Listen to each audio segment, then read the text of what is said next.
இந்த வீடியோவில் நம்ம பார்க்க போகிறது கிரிமினாலஜியில் one of the important topic rarest of rare doctrine, rarest of rare case. இது என்னங்க ரேரஸ்ட் ஆஃப் ரேர் டாக்ட்ரைன்? இது 12 மார்க்கில் கேட்குறாங்க, 7 மார்க்கில் கேட்குறாங்க. இந்த ரேரஸ்ட் ஆஃப் ரேர் டாக்ட்ரைன்னா என்ன அப்படின்னு நம்ம பார்க்குறதுக்கு முன்னாடி இல்லை நிறைய கேஸ் லாஸ் நான் சொல்ல போகிறேன். இந்த ரேரஸ்ட் ஆஃப் ரேர் டாக்ட்ரைனை பற்றி சுப்ரீம் கோர்ட் என்ன சொல்லுது, அதோட வியூ என்ன இந்த டாக்ட்ரைனை பற்றி அப்படின்னா, ஒருத்தருக்கு டெத் பெனால்ட்டி கொடுக்கணும், டெத் பெனால்ட்டி கொடுக்கணும் அப்படின்னு சொன்னால் அவன் திருந்தவே மாட்டான் அப்படிங்கிற அபிப்பிராயம் வரணும். அவனை திருத்தவே முடியாது, அந்த குற்றவாளியை திருத்த முடியாது அப்படின்னா மட்டும்தான் நீங்கள் டெத் பெனால்ட்டி கொடுக்கணும் அப்படின்னு ஒரு வியூவை சுப்ரீம் கோர்ட் சொல்கிறாங்க. Rarest of rare doctrine requires death sentence be imposed only if there is no possibility of reformation அப்படின்னு சுப்ரீம் கோர்ட்டோட வியூ தான் இது. ஆனால் இதற்கு முன்பு நிறைய கேசஸில் ரேரஸ்ட் ஆஃப் ரேர் டாக்ட்ரைனை பற்றி பேசியிருக்காங்க. அந்த கேசஸ்லாம் பார்த்து இந்த வீடியோ முடியும் போது உங்களுக்கு இந்த டாக்ட்ரைனை பற்றி முழுவதுமாக புரியும். ரைட், இப்போ crimes punishable by death penalty அப்படின்னு எடுத்துக்கிட்டோம்னா என்ன மாதிரி கேசஸுக்கெல்லாம் டெத் பெனால்ட்டி கொடுக்குறாங்க நம்மளுக்கு நல்லாவே தெரியும். ரேப் அண்ட் மர்டர், ஒரு பொண்ணை ரேப் பண்ணி கொலை பண்ணால் கண்டிப்பாக டெத் பெனால்ட்டி தான். அதுக்கு டெல்லி கேங் ரேப் தெரியும் நமக்கு. அது மாதிரி டெரரிசம் ரிலேட்டட் கேசஸ்லேயும் டெத் பெனால்ட்டி அவாய்ட் பண்ணுறாங்க. சரி, கேசஸுக்கு டெத் பெனால்ட்டி இல்லாத கேசஸ் ஏதாச்சும் இருக்கா? இருக்குது. ஒன்லி ரேப், மர்டர் கிடையாது, ஒன்லி ரேப். ஒரு பொண்ணை கற்பழிச்சிட்டான் ஒருத்தன், அதுக்கு டெத் பெனால்ட்டி கொடுக்குறோமா? இல்லை, 10 வருஷம் சிறை. அது மாதிரி கிட்னாப்பிங் பண்ணிட்டான், அதுக்கும் டெத் பெனால்ட்டி கிடையாது. ஏதோ போதைப் பொருளை கடத்துகிறான் அப்படின்னு வச்சுக்கோமே, அதுக்கு டெத் பெனால்ட்டி இருக்கா? இல்லை. ஸோ இந்த மாதிரி கேசஸுக்கெலாம் டெத் பெனால்ட்டி கிடையாது. ஃபர்தராக ஃபார் எக்ஸாம்பிள் ஆர்ம்ஸ் ஆக்ட் அப்படின்னு ஒரு ஆக்ட் இருக்குது. அந்த ஆக்ட் நம்மளுக்கு என்ன சொல்லுது அப்படின்னு சொன்னால், using, carrying, manufacturing, selling or testing prohibited arms அப்படின்னு சொன்னால் இதுக்கு மேண்டேட்ரி டெத் சென்டென்ஸ். ஒருத்தர் ஆர்ம்ஸை தயாரித்தாலோ விற்றாலோ மேனுஃபேக்சர் பண்ணாலோ ப்ராஹிபிட்டட் ஆர்ம்ஸை டெஸ்ட்டு பண்ணாலோ கண்டிப்பாக அவனுக்கு மேண்டேட்ரி டெத் சென்டென்ஸுங்கிறான். மேண்டேட்ரி டெத் சென்டென்ஸ், மேண்டேட்ரிங்கிறான், கட்டாயமாக கொடுக்கணும் டெத் சென்டென்ஸ் அப்படின்னு சொல்கிறான் இந்த ஆர்ம்ஸ் ஆக்டில். இதை ரூல்ட் அவுட் பண்ணிச்சு ஒரு கேஸு. இதுதான் famous case, landmark judgment in rarest of rare டாக்ட்ரைனில் ஃபேமஸ் ஜட்ஜ்மெண்ட் இதுதான். Bachan Singh versus state of Punjab. Bachan Singh versus state of Punjab. இந்த கேஸில் என்ன சொல்கிறாங்கன்னா, 2012 சுப்ரீம் கோர்ட்டு இது ரூல் அவுட் பண்ணுறாங்க. ப்ரொவிஷனல் வந்து அன்கான்ஸ்டியூஷனல், ப்ரொவிஷன் வந்து அன்கான்ஸ்டியூஷனல் ப்ரொவிஷன். இந்த மாதிரி டெத் சென்டென்ஸ் கொடுக்குறாங்களா இந்த ஆர்ம்ஸ் ஆக்டில், இப்போ சொன்னேன்னா இது வந்து அன்கான்ஸ்டியூஷனல் அப்படின்னு சொல்லி ரூல் அவுட் பண்ணுறாங்க. இந்த கேஸு நிறைய விஷயங்களை பற்றி பேசியிருக்கு, பட் இது ஒன் ஆஃப் த மேட்டர், அவ்வளோதான். இந்த கேஸில் நிறைய விஷயம் சொல்லியிருக்காங்க.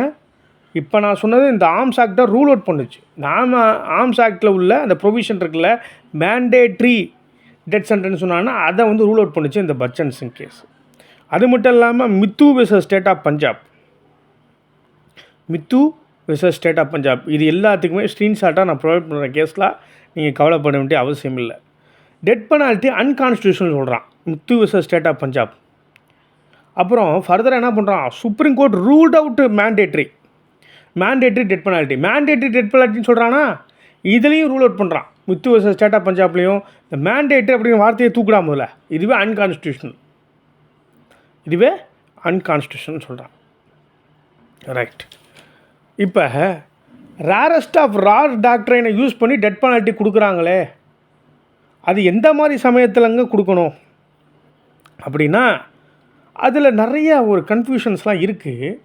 பட் அதை யூஸ் பண்ணி இந்த ரேரஸ்ட் ஆஃப் ரேர் டாக்ட்ரைனை யூஸ் பண்ணி சில கேசஸை வந்து டிசைட் பண்ணியிருக்காங்க. சில கேசஸில் கொடுத்துருக்காங்க ஜட்ஜ்மெண்ட்ஸ்.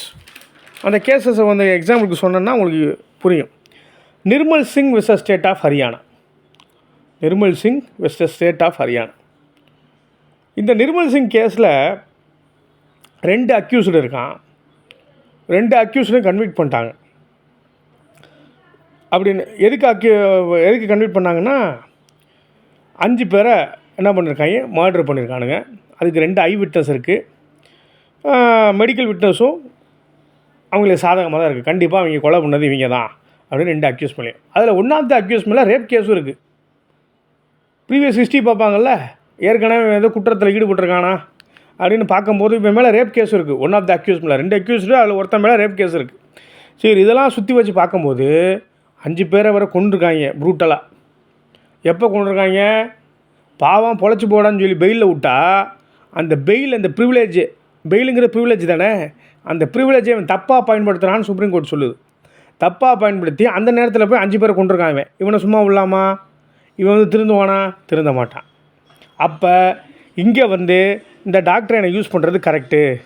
எந்த டாக்டரை யூஸ் பண்ணுறது கரெக்டு? இந்த ரேரஸ்ட் ஆஃப் ரேர் கேஸ் டாக்டரை யூஸ் பண்ணுறது கரெக்டுன்னு சுப்ரீம் கோர்ட் சொல்லுது.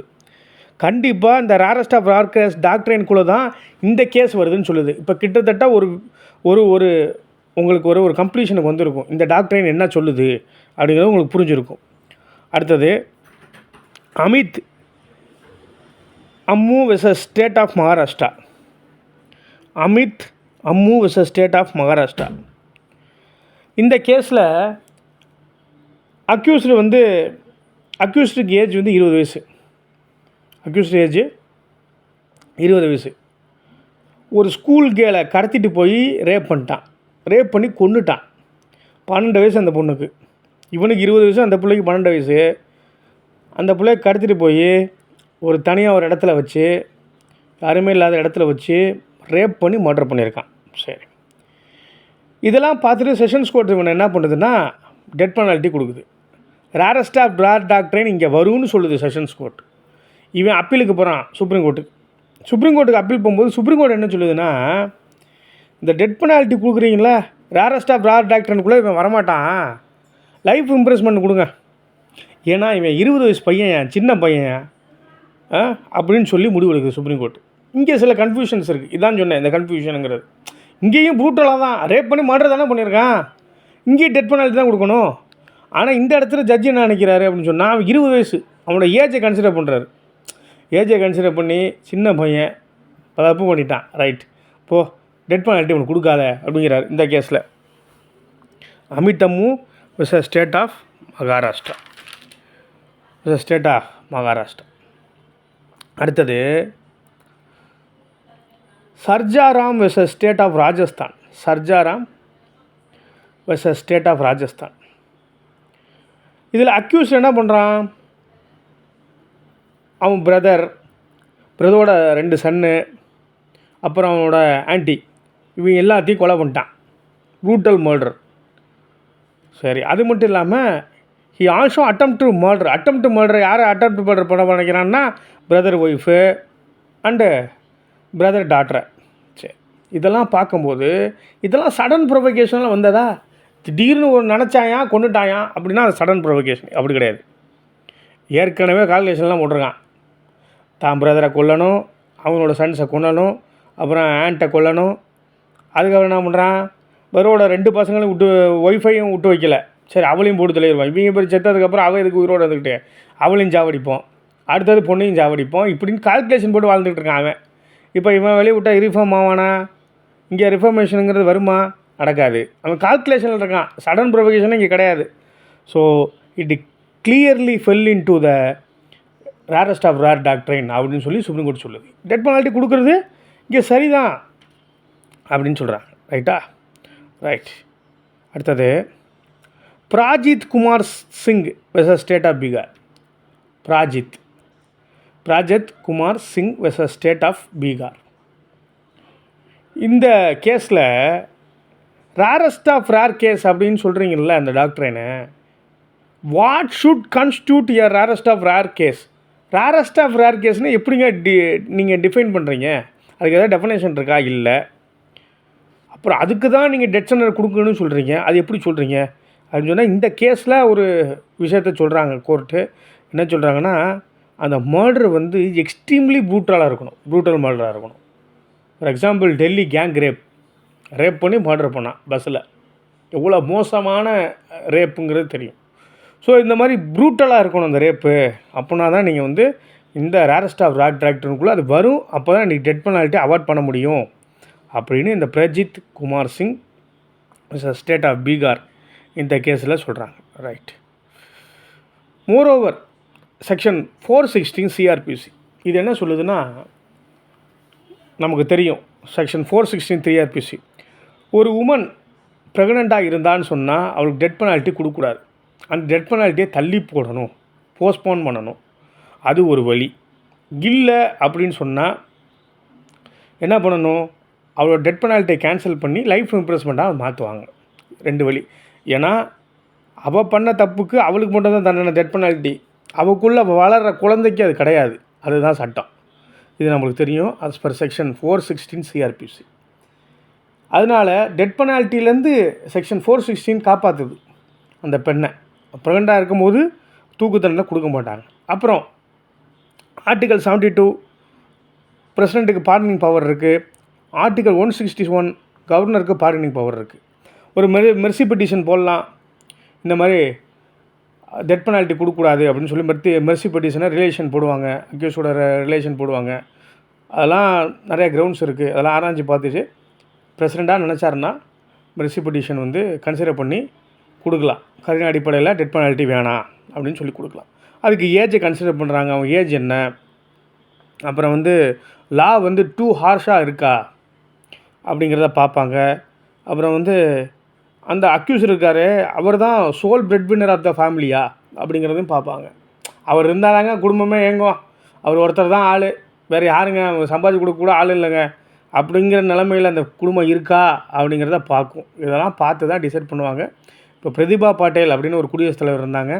அந்த அம்மா தான் கிட்டத்தட்ட கருணை மனுக்களை அதிகமாக கன்சிடர் பண்ணி அதிகமாக மெர்சி பெட்டிஷனுக்கு வந்து சைன் பண்ணாங்க. இந்த மாதிரி வெளியில் அதாவது டெத் பெனால்ட்டியை குறைச்சி லைஃப் டைம் இம்ப்ரெஸ்மெண்ட்டாக மாற்றினாங்க. சரியா? அதிகமாக ரிஜெக்ட் பண்ணார் பிரணாப் முகர்ஜி, அதிகமாக ரிஜெக்ட் பண்ணார் மெர்சி பெட்டிஷன்ஸை. அப்துல் கலாமும் மெர்சி பெட்டிஷன்ஸை நிறையா ரிஜெக்ட் பண்ணார்.